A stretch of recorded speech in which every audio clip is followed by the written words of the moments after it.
Vrvohodec Janez.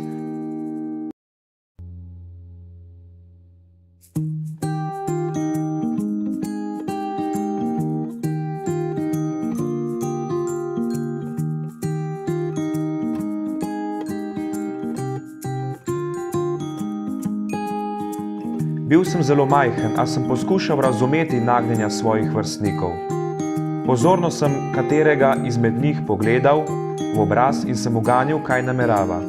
Zaradi te lastnosti so me imeli radi, hkrati pa so se me bali. Ob tržnih in sejmskih dnevih sem pasel oči na rokohitrcih, vrvohodcih in akrobatih.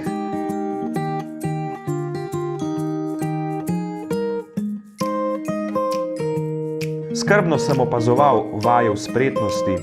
Doma sem jih toliko časa ponavljal, dokler se tudi meni niso posrečile. Ne morete si predstavljati zdrsov, padcev, trdih pristankov na glavi, ki sem jih tvegal.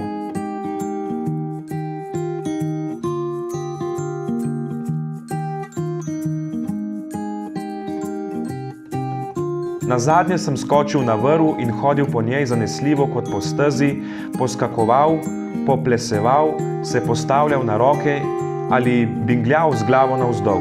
Po par urah sem bil na smrt utrujen. Končal sem predstavo. Zmolili smo kratko molitev in se razšli po domovih. Na predstave niso smeli tisti, ki so preklinjali, grdo govorili ali niso bili pripravljeni z nami moliti.